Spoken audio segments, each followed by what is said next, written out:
Well, welcome back to our Forkin Good Podcast. We're up to episode 8 now. Yeah, we're rocking them out. Yeah. Once a week. Yeah.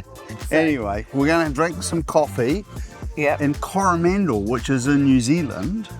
Absolutely beautiful coastal town. 2 hours 20 from Auckland, which is, the biggest city in New Zealand. But I tell you what, that scenic drive is absolutely incredible to get here. And you can even take a ferry now. They started the ferry back up again from Auckland. That'd be a fun thing to do. Yeah. But I'm feeling like a coffee. Yeah, we definitely need coffee. All right. All right, let's do it. Come with us for a coffee, and we're going to tell you all about coffee. How many should you have? What is it good? Is it bad? And we're going to talk about cups. Always got to talk about cups. Wasted Kate's with us. You got to have an experience here while we're at the Coromandel. So this is John, and he... How are you? I'm Simon. Nice to meet you. And you? And he makes the most amazing coffee. Roasted himself. Fantastic. Oh, that's nice. I don't have to blow my own trumpet. And what do you like? I'm a like black coffee. Oh, Jesus. And long and tall. Nothing flash. Do you want me to order something else? No, you're right. I'll work with that. And that. Yeah, no, we brought our own mugs. Yeah. Nice mugs. Yeah. 2 mugs for 2 mugs. Yeah, exactly. How long have you been here for? 5 years. Coffee shop 5. Roasting 10. Coromandel 15. And what did you do before you were doing the coffee? I was doing real estate next door with my old business partner. And before that, doing building. Okay. And before that, building at work in Australia. And how'd you get into coffee? Like what prompted that? Was it like real estate building? Now I make coffees. Like a real job. When I was living in Aussie, I bought a flash coffee machine and it was like mint and I liked it, but I reckon I was getting shafted how much they charged you for coffee. And then when I moved here, I got my first commission from real estate and it was enough to buy a roaster, so I bought a roaster. And then I got sick of real estate and now just make coffee. You love it? Yeah, I do. I met nice people and we have a really good laugh.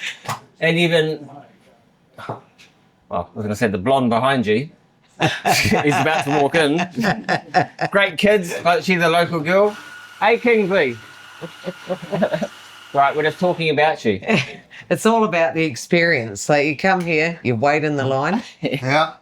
Hopefully not too long, depends on your gender. Yeah, well, it also depends on the yarn. Shuffle them in a little bit. It's also about the yarn. You've got to come here, have a yarn to jot, like you get some stories, catch up on all the local goss. Well, I love his t-shirt. So you got Putin and Kim Jong-un. That's buddy Trump looking through his thing, his door hole, going, oh yeah, the boys are here. I love it. I love it. They got the vodka. Good to Now, go. how much water do you like in yours? Yeah, reason why I'm out, but I need to drink it today. So, so not too hot. So I probably prefer some cold water in there. Is that sweet doable? as. Absolutely. Black coffee is fantastic, but when it's too hot, right, it's like... I don't know how you bloody do it, because I might have an espresso with some honey, but other than that, soy and honey. Yummy. Soy and honey. Yeah, it often puts like the honey in instead Local of sugar. honey. Her father's honey. Yeah. That girlie's just it. Mate, look at that. That can be right. You want more water, more cold? Oh, give it a go. Yeah, when it's too hot, I just can't do it, right? I can chuck an ice cube in it. Careful. Oh, it's a beautiful thing. I'm going to keep It's you a on. Beautiful thing. What do you like, darling? Oh, my usual. Oh, yeah. Creamy finish. Just got that little zing of pleasant sort of acidity, and it's not bitter. Ooh, like, Jesus, what do you do for a job? You think he was a chef, eh? Yeah. Well, sometimes when you have a short black, or an Americano coffee, and it can be bitter because bitter as hell. It's just horrible. Yes, just a little bit, please. More water? No, that's cool. Yeah, I've been waiting all morning for this coffee. I like your sign. If people who are listening want to jump on YouTube, they can have a look at it because that it's the naughty bean coffee, but when you look deep into it, there are other connotations in there that we couldn't possibly say out loud. So if you want to see it, get on YouTube and watch this. More memories of my youth. Yeah. All the listeners are going, what are they banging on about? Nice pun. How would you describe that? Oh, that's a finely roasted bean sitting between two ripe cherry beans. Right. Because theoretically, if you see a ripe coffee cherry, it looks like that, sort of. Yeah. What's the horns? Oh, you know. It's an angry one. It's an that's what angry it one, is. yeah. But That's fantastic. It looks like a heart as well. Like there's so much going on. It was designed by Jason Kelly, who was an artist he was in Arrowtown, now he's in Tauranga, and he also did the back sign in the back. Oh, He's cool. bloody good. He does excellent work. That's really cool. He's creative. I want to describe this place to people. It's sort of corrugated iron that's rusty on one wall. Then you've got sort of old wooden walls. There's a pair of brass jandals on the wall. Theatre scale. I guess if you're listening in America, they're what do they call them? Thongs over there. But, you know, Kiwis wear jandals everywhere. I'm wearing a thong now, but I won't show you. Yeah, so it's not the thong that you wear around your middle, it's the thong on your feet, right? So what I'm intrigued, you've got the roasting out the back, and hopefully you can show us. It's not looking that flash because I've just pulled it apart to service it, so it's in pieces. It's going back together this afternoon. We have a bit of an imagination. Oh, you'll need a bloody people vivid. are listening, so they won't care. Oh yeah, we can make shit up. There you go. But there's also, he's got beans from all over the world around we the use back as Colombian, Honduras, and Indian beans from Mysore, and then occasionally use El Salvador between the Honduras, just to give it a. Been using the same blend for 10 years. Sorry, I'm just going to make a hot chocolate for the lovely young blonde behind you. And the lovely young blonde's name is Kingsley. Kingsley. Come and tell Come us. in, Kingsley. Come on in. Don't just shy out there. Come on in. Come on in. Hey, I'm Simon, and this is Kate. Hi. But apparently your dad does the native bush honey. I see the jar over there. Yeah. So what is it, Manuka or what is it? Which is what New Zealand's famous for, right? Kingsley. You don't know? I don't know, honestly. Well, that's obviously the native bush. Isn't that like a mix of? Yeah. Yeah, it's a mix normally. Then he has different ones like the Manuka honey. And then I think he has Kanuka honey as well. And he's got the highly therapeutic one, isn't he? Yeah, the 1,000 plus. Okay, the Bloody MGO, the high MGO, it's which nice is good honey. for our health. Yeah. How much does Kingsley- that cost a jar? Heaps, right? Free. Oh, you got- Helps when he's your dad, eh? Yeah. Kingsley just comes in for the hot chocolate and the chocolate fish. Yep. Oh, Ah, you never told me you give fish. chocolate fish away with your hot chocolates. You seen Kingsley? Not saying anything. Out comes the jar of fish. There you I can go. give you a chocolate fish. Got one? Okay. Simon? You can't beat a chocolate fish. So that's an iconic New Zealand thing, isn't it? Yeah. Where it's I'll have one too. shot fish. You're right, Kingsley. You can have a free one today. So a chocolate fish is a chocolate-coated marshmallow, All good. right? Yeah. You? And Yeah, with no. coffee. Have a good day. Oh, Yummy. love a good chocolate fish. Same. Only thing I'm missing is a copy. So you like the cream in your coffee. What do most people have? Like, do you do more coffees with milk, cream, nut milk? Milk. Flat Milk. white. Get a lot of tourists in, and they usually just have flat whites. Oh, long blacks like yourself. Yeah. There's a few OGs, oat milk people, but I only do oat, soy, and milk. No almond, no coconut, just because it's pain in the ass value, and I've got a little fridge. Yeah. So, and then it works. Yeah. But you're lactose intolerant, Yeah. right? Oh, So Yeah. what do you think's in the cream? Well, no, but I don't. I can have a little bit of cream in a coffee and it doesn't affect me. But if I had a hot chocolate, yeah, you wouldn't see me for a day. the reason why it's not as bad as milk on your lactose intolerant is because cream is higher in fat and lower in carb. there's less lactose in it than milk. Do you know what lactose is? Well, it's the sugar, isn't it? Yeah, it's 2 different types of sugar, glucose and galactase, if I think I'm pronouncing it right. And people who are lactose intolerant don't have enough of the enzyme called lactase that breaks it down. The lactose, the 2 different sugars, breaks it down so that it can go into the bloodstream.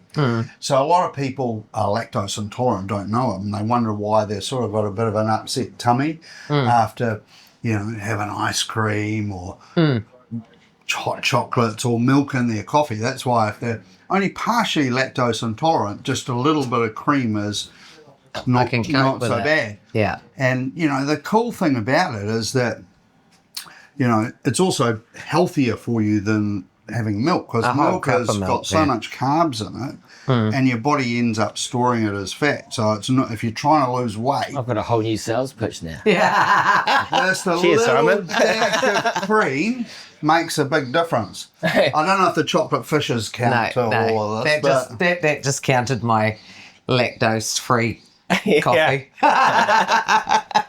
Forkin Good coffee, though, I got to say. I told you. It's really fantastic. Nah. Obviously, so it started from a passion, right? Like you're just annoyed about And then I've been cost of it. been overseas checking out like Sumatra, checking out coffee, and wanted to bring some back. But it's just economy of scale, so it's not small business. It's too bloody hard. So I just get it from the importers at this stage. I think it's quite hilarious though. Like you started this business because how much people were charging you for the coffee. Especially when you buy bags. You're $6.50 for a large latte, Which is albeit probably the best one in the whole of this part of the world. And it's pretty reasonable because I've got the benefit of being a roaster as opposed to a normal coffee shop, sadly, who have to buy these bags at full price and then try to make an earn. Yeah. Which is bloody hard work. Yeah. Poor buggers. Yeah. But if you're a home coffee maker, then you can buy the bag yourself. Yeah, and then it's economic. And Way cheaper. coffee's now the morning glass of wine, right? Well, actually, I've never thought about This is your that. morning glory. And it is glorious, I have to say. But coffee's there are a lot of coffee snobs out there. It started with just a jar of coffee that you put a teaspoon of powdered coffee into the hot water. That's what I started with. And that's how everybody went. Then people came out with freeze-dried versions. And then now it's morphed into, people roasting. And I remember going to the US, you could never get a good coffee over there. I don't know how they drink that Starbucks stuff. Have you ever had a Starbucks? Yeah, I had one in, bloody hell, where was it? Munich 3 weeks ago. And what was it like? Well, it wasn't too bad. It was 5 a.m. in the morning, so I don't care. you just but it was coffee. Yeah, but Anything, coffee at that time. It's like, coffee in the morning it's like just, it doesn't make you a genius instantly when you have one, but it just normalises you, don't you? Like getting up and even having a shit coffee. one. It's like a ritual. Yeah. It's like, I'm good now. Yeah. And then straight off to the head. So you can have coffee all day long. How many do you have a day? I have one. One coffee a day. One coffee in the morning. That's it. Yeah. No, I don't drink enough water. That's my thing. Yeah. You can see in the background there's a glass of water in there. I try to drink one a day. One glass a day. I know. Most people are dehydrated and they don't even know it. We should be getting up and hitting ourselves with a bunch of water before we have our coffee. And we should be targeting to be drinking about 2 litres of water before 2 o'clock. Most of us are dehydrated and we don't know it. 80% of your brain is water. And so when you're dehydrated, your brain goes, I don't really want to work. So dehydration has a massive effect on people. Yeah, right. We've nailed it. It's running with that underlying issue. So two sips of water before 2 o'clock is not enough. No. Yeah, we got to work on that. I've got to work on that. Do you reckon you can get 2 litres in? I couldn't do 2 litres. In the summertime, I can. Can you? Yeah. I'm just so thirsty. You'll be so much better for being hydrated and everything works better, your brain works better, but you go to the toilet more often. But, it's getting up in the morning and having that glass in your bathroom. So the first thing you do when you nip in there is like a couple of big glasses of water, Okay, so Yeah, you can do 2 litres of that before 2 o'clock, I'll mate. find that easy. it make for a good day. That gets you going, and then the 2 litres by 2 o'clock is a hell of a lot easier. But I had it hard first thing in the morning, especially people, who are trying to lose weight. Being hydrated is going to help a lot. So 2 litres before 2 o'clock. And why before 2 o'clock? Because then you can just sip away whatever you can keep drinking water, but we don't want you getting up in the night multiple times, right? So that's why I say to people, hit it hard, get it done by 2 o'clock, and then just drink water as you like after that. Yeah. There is actually a calculation you can do based on your weight of how much water you should So mine's, I think, 2 litres something. I probably have to drink a lot.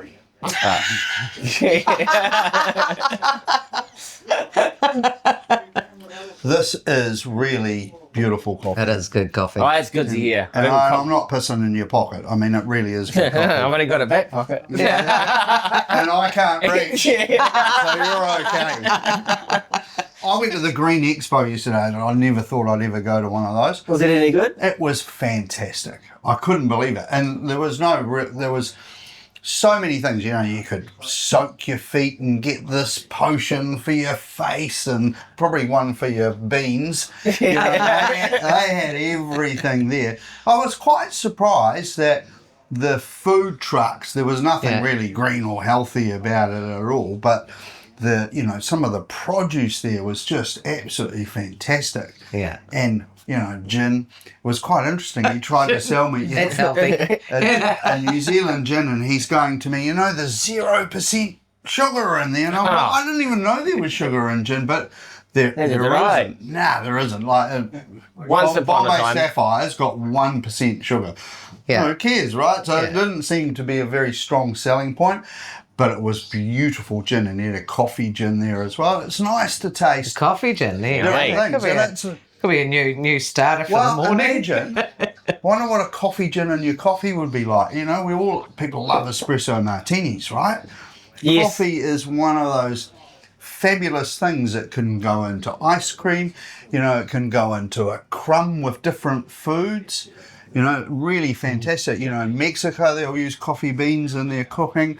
It is one of those wonderful things. Coffee ice cream, coffee and brandy ice cream.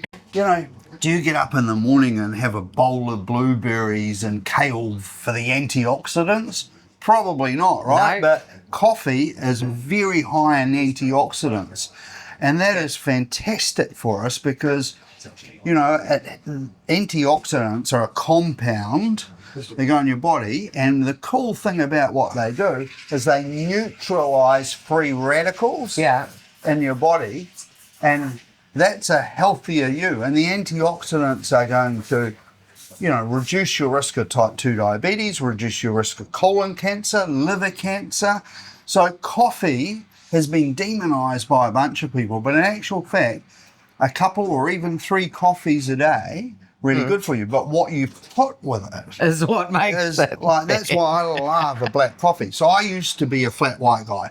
I drink 5 flat whites a day. And then 5. Somebody said That's to a bit me, scary, eh? I used to love them. And somebody said to me, you got to stop that because you're a fat bugger and you'll lose weight if you stop the coffee with the milk. So I ditched the milk, and the first 2 weeks were horrendous. But after I worked out that the first thing that you say, I need to drink it today, not next year, put some cold water or a bit of ice. 2 weeks afterwards, now if I taste a flat white, I can't think of anything worse. So coffee with the antioxidants, so good for us. But this is an experience in here. Yeah. You've got a guy with a personality. It's the same guy each time. Yeah. You're not... Wow. Well, you're going. Oh, it's probably coffee off. It's done. Got to keep the... But you know what I'm saying? The locals You happy. go into so many cafes and it's not an experience. Yes, you're going there to grab your coffee and it might be a good coffee, but the extra 5% magic that happens in a restaurant or in a cafe, anywhere, checking into a hotel, whatever it is, is the people. People, it is. Yeah. Dead It is right. the people. Yeah. But, I hate it when you go into somewhere and you can see there's a queue or they're busy, but they can't even look up and like, g'day, welcome, or I'll be with you soon. Yeah, That's all won't it be a minute. takes. And Yeah.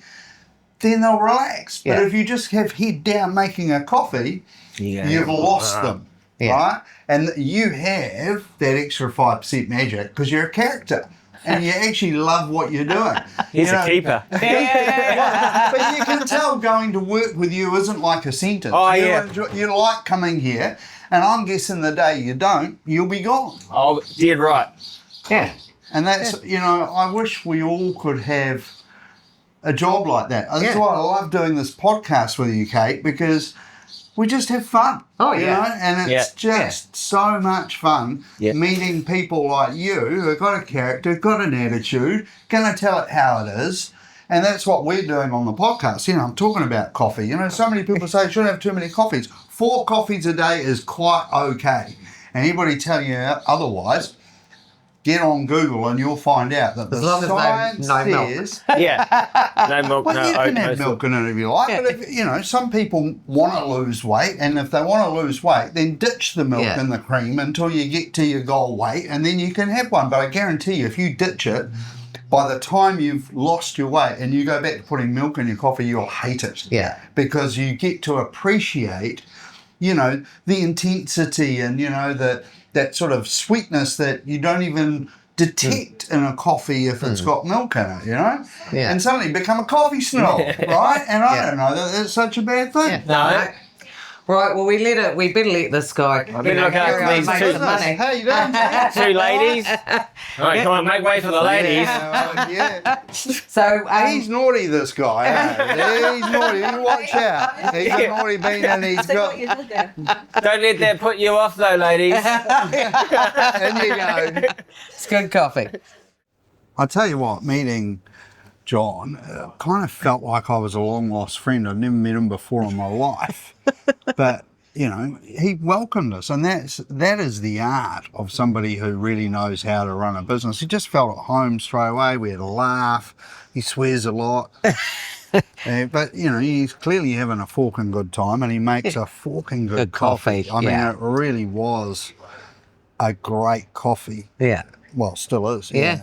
And, we are more discerning about coffee around the world now. And I think that's cool. Yeah. Making coffees at home. And Yeah, but I love the experience, like there's nothing worse than when you go to a cafe and you feel like you're imposing on them. Like you walk in and you're like, I'm sorry, would you mind? Could I please? And you just feel like, especially when they've got grumpy people in there. I'm just like, I don't want to give you my money. I'll go somewhere else. You can tell straight away whether they want to be there or they don't want to be there. Yeah. And that's why I say to people, the minute you feel like it's a bit of a sentence going to work, you need to look for another job. Life's too short to be going to work to go, I don't enjoy I it. hate this. Yeah. And I just had to bring this up, Simon, because we were having a conversation, and you were telling me that you like having your coffees in a takeaway cup. I do. And Why is it? well, when you go to a place and there's this little shallow cup, Yeah. quite a wide mouth on it, and this tiny little handle to hold it. Yeah.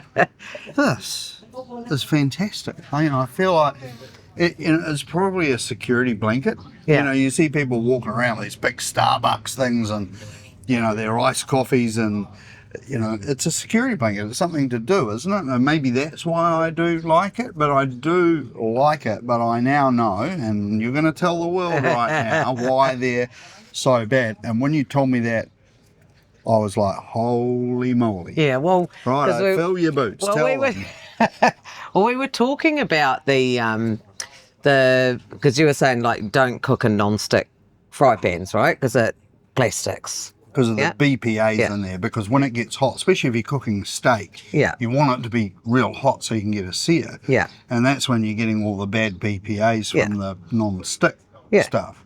And, people might claim that there's no BPAs, but do you trust them? Well, you don't know, do you? The thing with these is that with every single coffee cup, like they look like cardboard, and a lot of people think they can be recycled, but they can't, because even though it looks like cardboard, it's not cardboard. On the inside of it, there's a plastic liner. And when you're talking about BPAs and things like that, they have the PFAS in a lot of the takeaway coffee cups is in the plastic. So you're putting hot liquid into a plastic. It's not cardboard, it's plastic.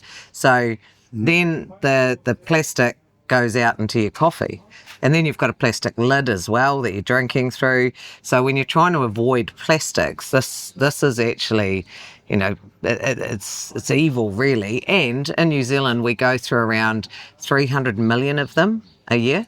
So And we have a population of what, 5 million something? Yeah. And That's incredible. and people, like, funnily enough, we did a study for one of the councils last year, and they wanted to know, like, why do people, like most people, you know, going to a reusable cup makes sense, but we were like, why do people not bring their own cups? Because this, again, one coffee for 10 minutes, piece of rubbish, 2 pieces of rubbish. That's a lot of waste. Whereas with a reusable cup, you've got, you know, this one, I love this cup because it's a double-walled stainless steel cup, so it keeps the coffee hotter.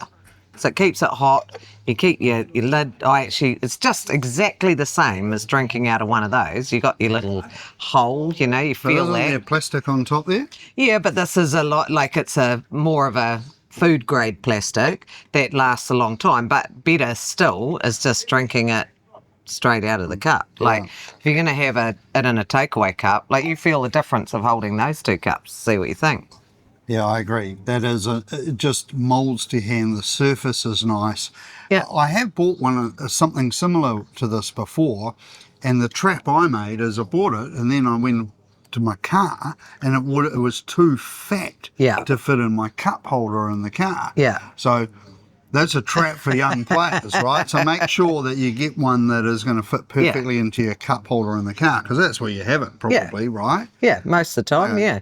All right, I'm convinced. So, because the thing we found out through the study that we did about people and their coffee cups, so most people, 80% of people actually have these reusable cups at home, but they just forget to take them or forget to, you know, forget to use them or leave them in the car, and it goes a bit, So I've found for myself getting into more of a routine. So I have lots of like reusable cups, but just getting into a routine, and when you get out of the car at work, you take the cup and you wash it then, like, or if you get home, you take the cup and wash. Don't leave it in there for days, because then it will be gross.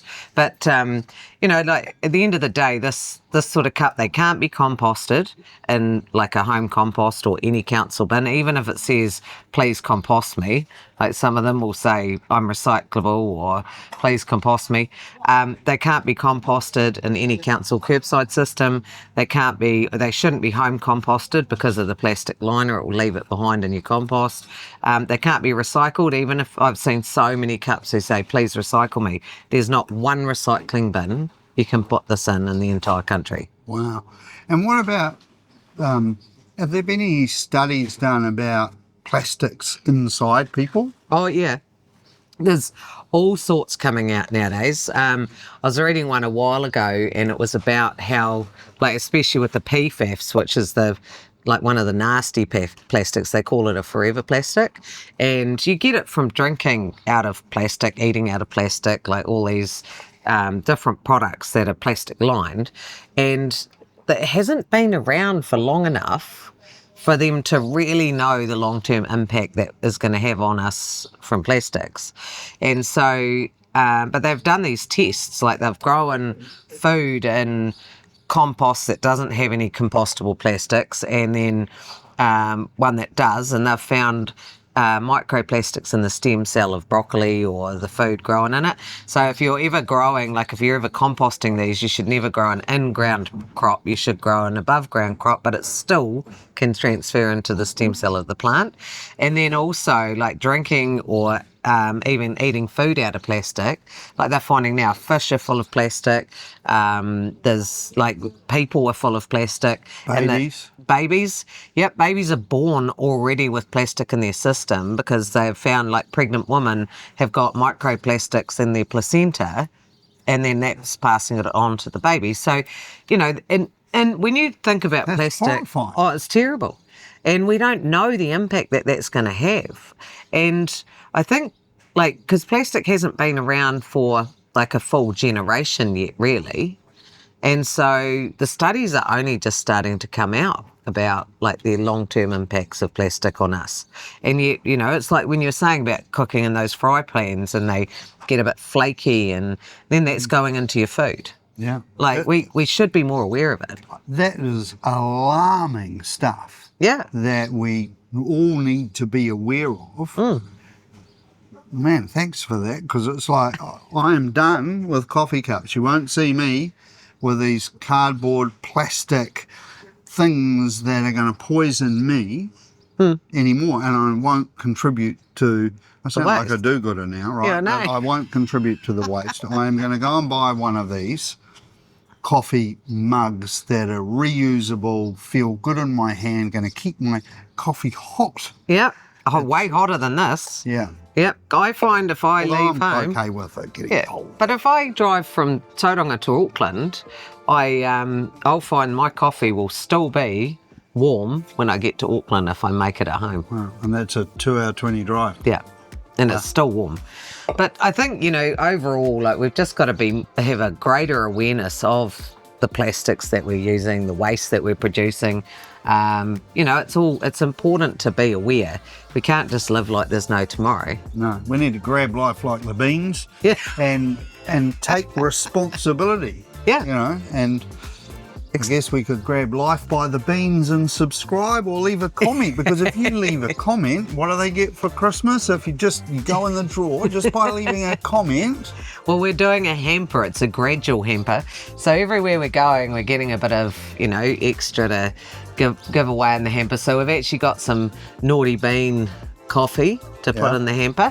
I think we've got one of your books so far. We've got beeswax wraps. We've got kai carriers, mag bags. We've got the microplane grater. Yep.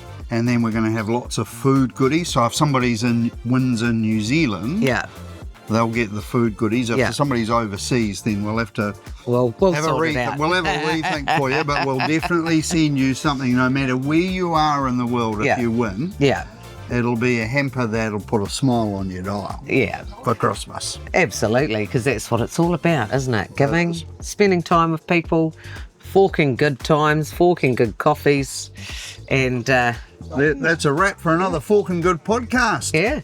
Thanks for tuning in. See you guys next time.